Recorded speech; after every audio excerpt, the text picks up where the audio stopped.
Hello and welcome to episode 237 of the Thinking LSAT podcast. In Los Angeles, I'm Nathan Fox. With me in Vienna, Virginia, Ben Olson. Ben, what's the latest with the coronavirus? How are you getting on with your family and all? Yeah, good. I mean, the kids are home all the time now, so lucky you. Yeah, we get to hang out. We've had a few friends over, but some of that has trickled off as people have said, "Oh, maybe we shouldn't be hanging out." So yeah, we'll see what happens. I kind of, in some ways, life is a little more crazy because we got to figure out what we're doing with our classes and all that stuff. But on the other hand, things are a little more chilled out. I see more people walking around. Like, we have a lot of paths around our house, and it seems like more people are out and just like, hey, well, they can't go anywhere. It's kind of like maybe like how life should be on some level, right? We run around from one thing to the next too much, maybe. So yeah, I had an extremely peaceful day yesterday. I mean, it was raining here, which just doesn't really happen. So it's strange to be like kind of quarantining while the coronavirus is happening. But yeah, same thing. It's just sort of peaceful. There's no traffic. It's quieter outside. Mm-hmm. You do see people just kind of walking their dogs. I went to the grocery store yesterday, but other than that, I haven't really been out and about. This is going to be a very short episode of the show. We just wanted to get out a quick coronavirus update. So what's the news? Okay, well, I think anyone who was signed up for the March LSAT now knows that it has been canceled. LSAT sent out that email. They're working to reschedule you for the April LSAT. That makes a lot of sense. I think there's a decent possibility that the April LSAT could be canceled as well, depending on what happens. Seems highly likely. I mean, their website says, first of all, it says they automatically registered people who were signed up for March. On their website, it says you have been automatically registered for the April 25th test in the community where they were registered for the March test. So it looks like they just automatically swapped everybody over from March to April. But then with April, the April 25 LSAT is currently scheduled to proceed as planned. We will continue to monitor updates and guidance from national and local health officials and will provide additional information as soon as possible. Should it become necessary to close or move testing centers, we will communicate directly with all affected candidates and work to reschedule them to another test center or another date.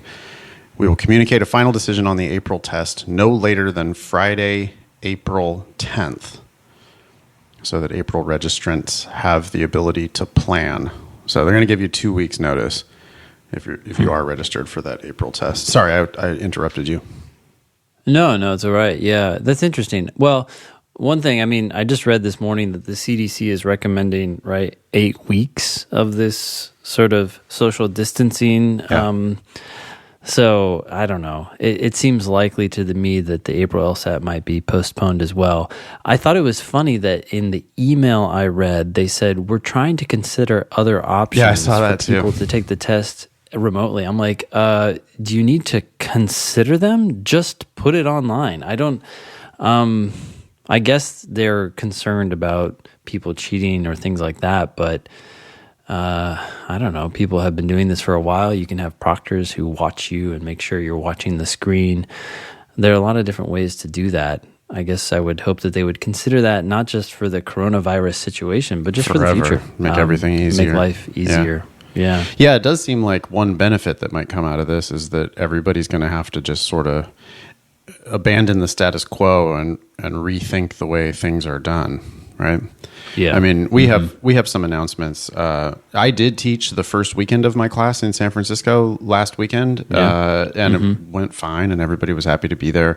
Then we got the announcement yesterday that city of San Francisco is going on like lockdown.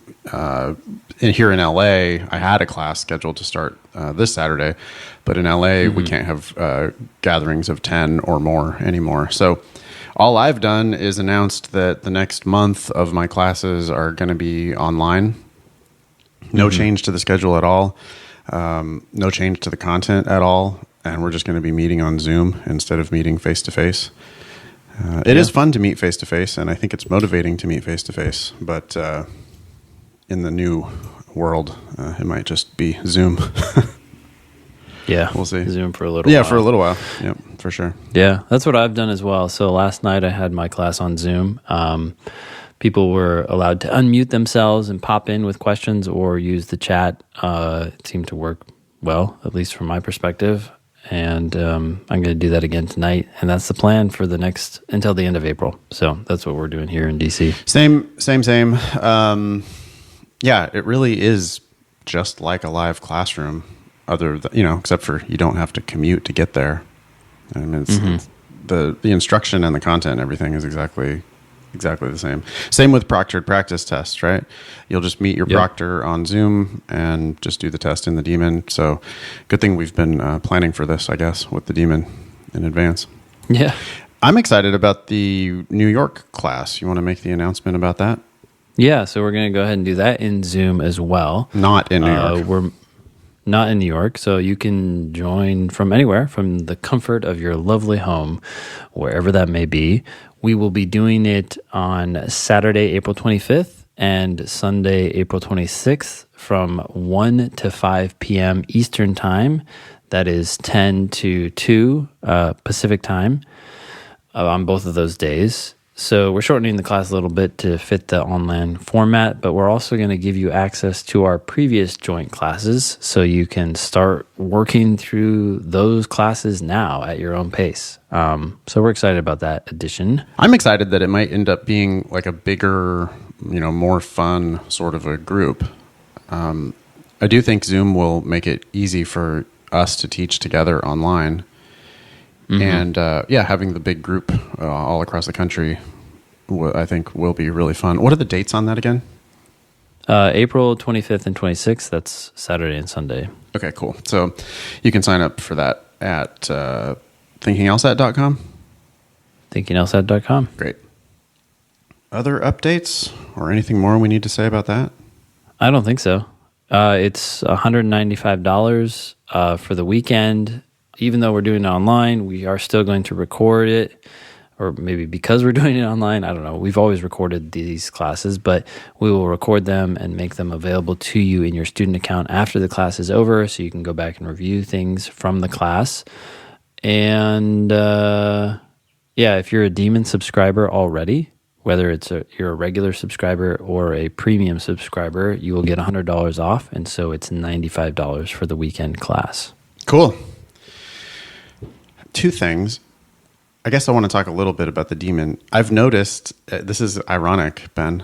I've noticed since the beginning of this whole thing, it seems as if the ask button requests in the Demon have gone down. Yeah, that's interesting.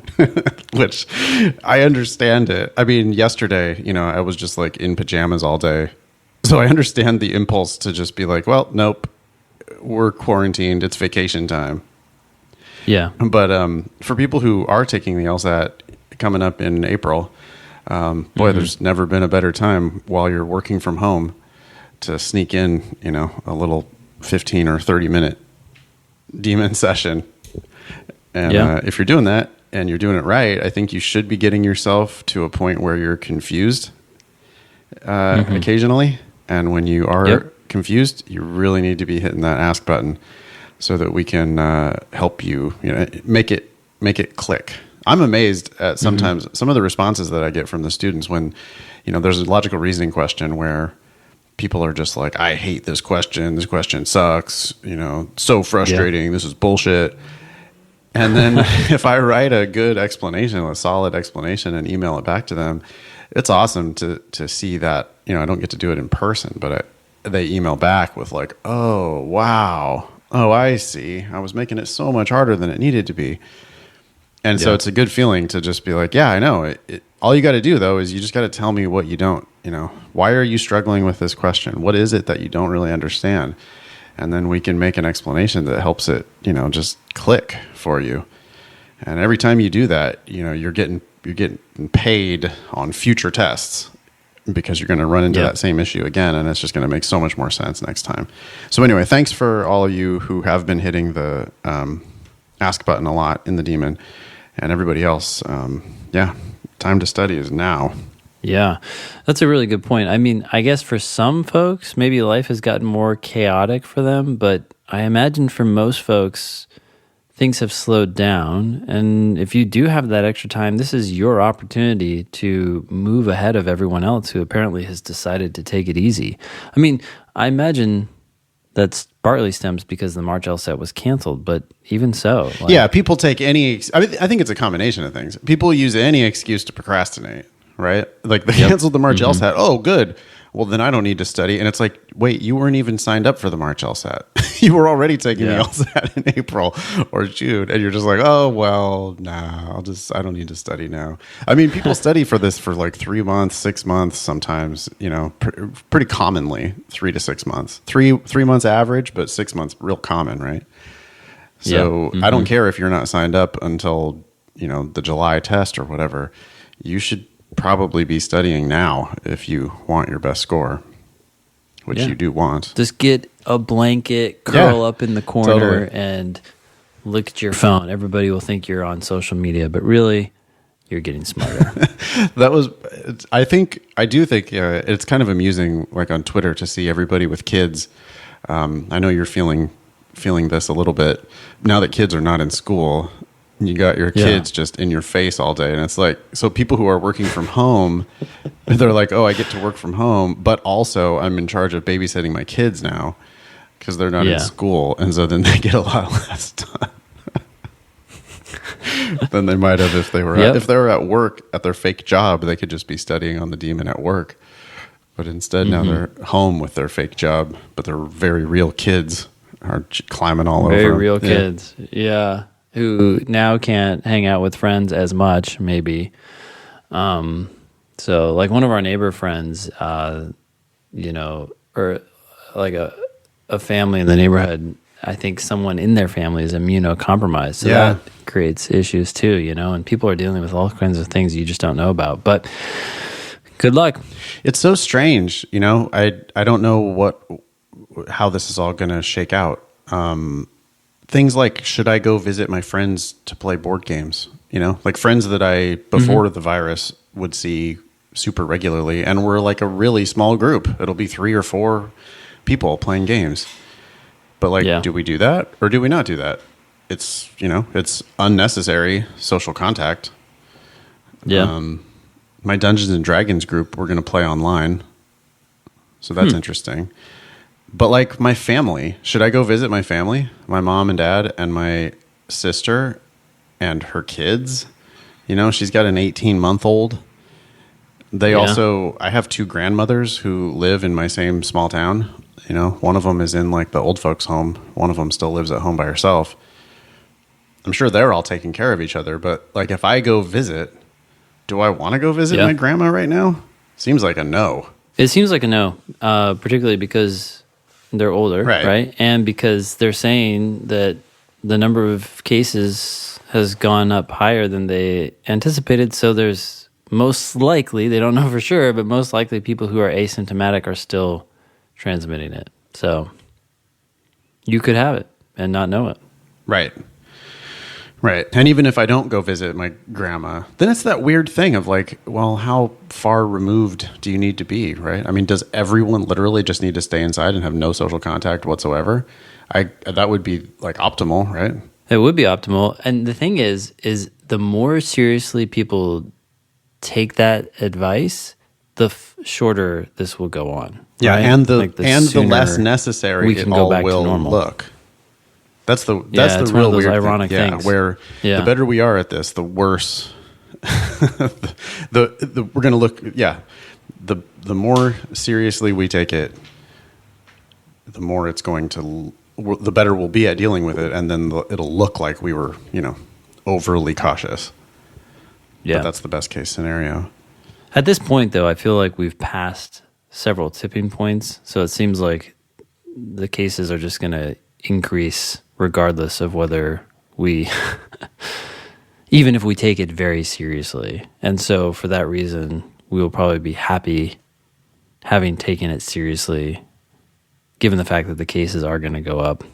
Now it's a question of when will it end. Culturally, right? Like societally, we have no chance of dealing with it as well as like China did. In China, people like actually worship the government. They're like singing hymns to the government. And so Wow. I thought they just were afraid. I didn't know that it was out of admiration. No, I have two. Well, maybe that's it. Fine. But either way, what I'm saying is Either they do way, what the government someone says. can make a decision. Yeah. And they just do Yeah. it. Where it's more like a company as opposed to here where it's like a democracy. Oh, we all get to have a say.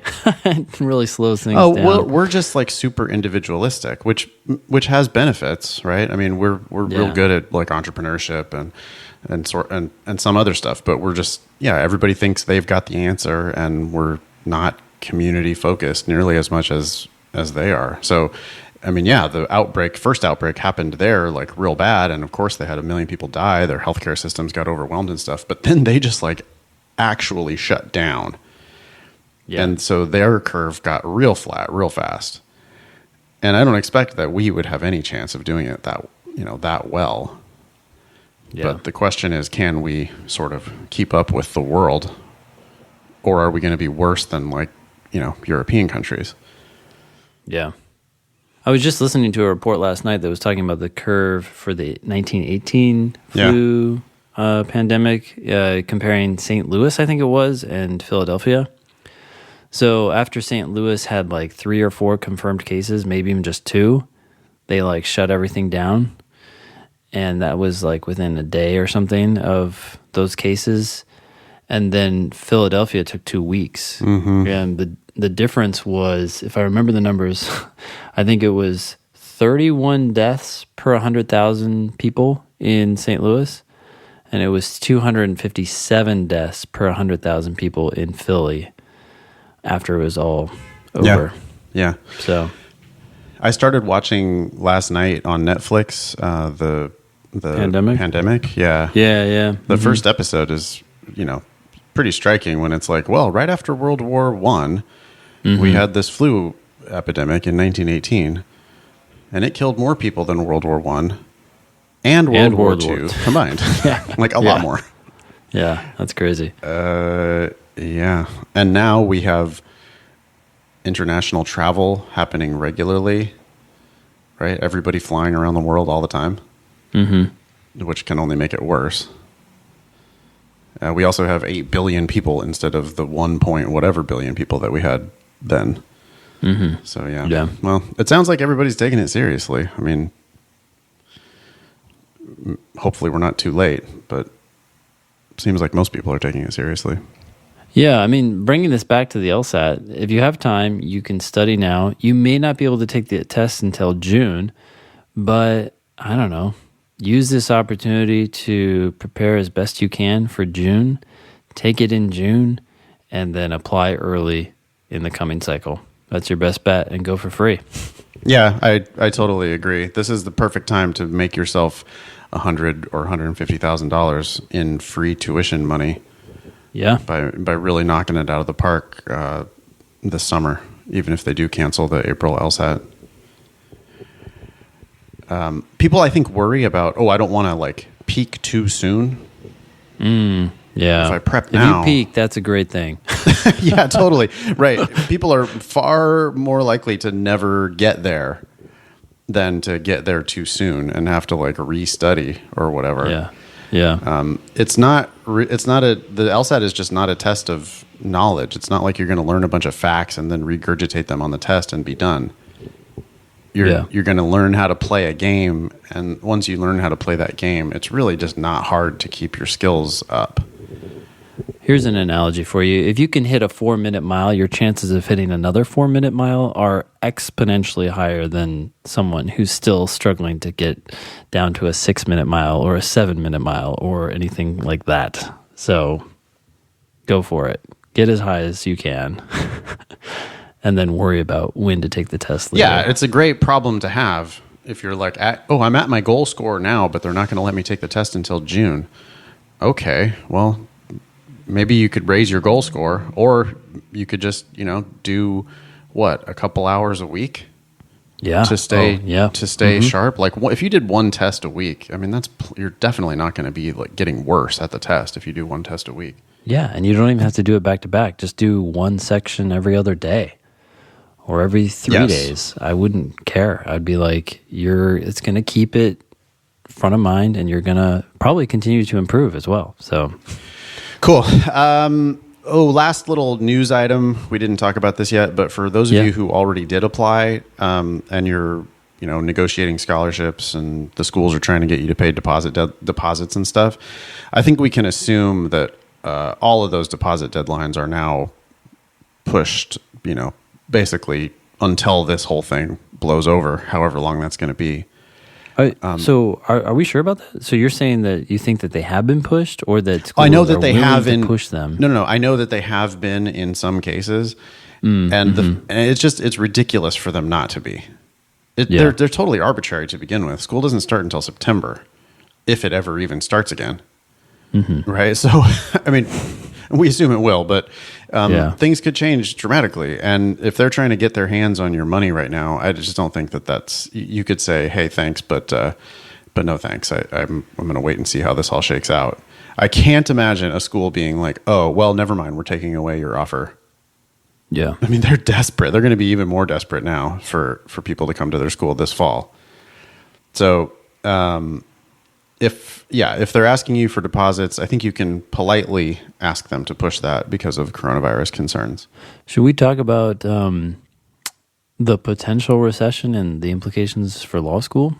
If you'd like, just to wildly speculate. Yeah, we do that a lot. Yes, to wildly speculate about macro forces here that are well beyond our control. But, I mean, there's a decent chance that the economy will slow down, right? Well, that seems almost guaranteed. Guaranteed. It already has, right? Yes. Still, I'm talking cautiously here, I guess, because while I say that, I'm also heavily investing at this time because I see it as a huge opportunity. But yeah, okay. So in the short term, the economy is slowing down, is going to stay slowed down for some time until we get our handle on this. And that generally suggests that people will go back to law school because when the economy slows down, people say, "Oh, what am I going to do with my life? I could go work at a lower paid job, or I could just go back to school and ride this out in school and then come out when the economy is picking up again." So that's a common response. This time, though, I do wonder if it's going to be a little different because, like you said, our school is going online. I think they will figure that out, though. So my guess is that there could be a little bit of a bump in applications. That's my guess. Well, it's what happened last time, right? I mean, last big recession, everybody got laid off, and then everybody tried to hide out in law school. So it could definitely make the next application cycle more competitive. The problem with it's just the thing is everybody's thinking the same thing, right? So I would encourage people to be cautious about that.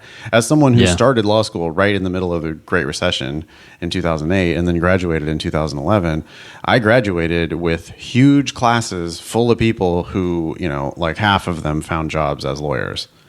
Yeah. And that's the problem is that you're just, you're going to be, you think the economy's bad now, but you might be graduating into an economy that's even worse for lawyers. Yeah. Because there's this lag time, by the way. If you're not familiar with it, the economy tends to pick up before legal work picks up. People have to start making money before they need to start paying attorneys to solve their money problems. So there tends to be a lag. I think it's like 12 months to 2 years, right? Or something like that. I can't remember what it is. But that's a very good point. This reiterates our continual message, right? Get the highest score you can on the LSAT and do not pay for law school if you end up going. But maybe you shouldn't even go. Not because, we're against law school necessarily, but for a lot of people, it's not what you want anyway. Well, it's like a terrible time to leave a well-paying job, right? I mean, when I look at my students who have good jobs and like what they do and make a decent amount of money, I was already like, why are you thinking about quitting this lucrative job for this very uncertain, prospect of a career as a lawyer? But yeah, with this, if in the recession, if you have a good job, you should probably keep that job. Yeah. In 2008, I do think that the the crash for lawyers happened after the crash for everybody else. Just like you were saying, Ben, there's this lag where the economy all of a sudden goes to shit and the companies now have to shut down. Well, they need lawyers still to shut down, right? So there's like a big boom in bankruptcy law or whatever. And there's like all kinds of work going on for 18 months. Yeah. But then 18 months later, then it really comes crashing to a halt. There's no money. And and so then when I was graduating, I was graduating into a market where the big law firms had just laid off their first and second year associates. And so all those people, remember that, and those people were leaving. Like, what do I do? Well, they were and like when applying for receptionist jobs at law firms. Yeah, can you imagine? Like, they've got a JD on their resume, and they've worked at a big law firm. They've actually practiced law. Yeah, they've passed the bar and practiced law, and now they're trying to, they're laid off and they have no work prospects, and they're just like taking any job they can get at a law firm. Well, now what are your chances if you're just a brand new grad? Yeah. Haven't even taken the bar yet? No legal experience whatsoever? It's a lot better. That's a lot better proposition if you don't have debt that you have to pay off. Yeah. You want to leave it there? Does that sound... Yeah, let's do it. Mm-hmm. Yeah. Oh, the other thing is all the campus visits are canceled. For people who, admitted students weekends and all that stuff is canceled. Which is a bummer, but I just think that makes it even more likely that you don't need to pay deposit deadlines. It's a perfect excuse, right? I don't know what your campus is like yet. Yeah, or I have another campus that I want to visit, but they have, delayed their admitted students weekend. Yeah. Surely you want me to, examine all my options before I commit to your law school, right? You believe in due diligence, don't you? Yeah. Of course, you don't say any of that, but that's the underlying truth is that they should. I mean, they're evil if they're pushing you into making a decision now before you've looked at all your options. That's just not, in the long run, that's not good business. Yeah. Okay. You can email the show anytime, help@thinkinglsat.com. Let us know what you're doing while you're in quarantine. We'd love to hear from you. Go to thinkinglsat.com if you want to register for our joint online class, April 25th and 26th. You get a real big discount if you're a Demon subscriber. That will be from your house. So we're looking for anyone and everyone throughout the world willing to spend their time with us from 1 to 5 p.m. Eastern Time, Saturday and Sunday, April 25th and 26th. That will be a lot of fun. Yeah, I'm looking forward to that. It'll be something new, but I do think it'll be really fun to do. I thought there was something else I wanted to say. Oh, we'll be back with a normal episode coming up on Monday. So we just wanted to get this one out there for a quick coronavirus update. If you email us, though, what you're doing for coronavirus, we'll definitely provide those updates on future versions of the show. Anything else, Ben? Cool. That's it. Thank you. Everybody stay safe. Wash your hands. Don't go out. It's going to be boring. Watch shit on Netflix, I guess. No. Do the Demon. Oh, yeah. Do the Demon. And Netflix. I think you got time for both, honestly. You got to go back and forth. That's really what you do. You do an hour of the Demon, you earned an hour of Netflix. Okay. Perfect. There you have it. That was episode 237 of the Thinking LSAT podcast. Thanks all y'all for listening. Nice knowing you. Don't pay for law school.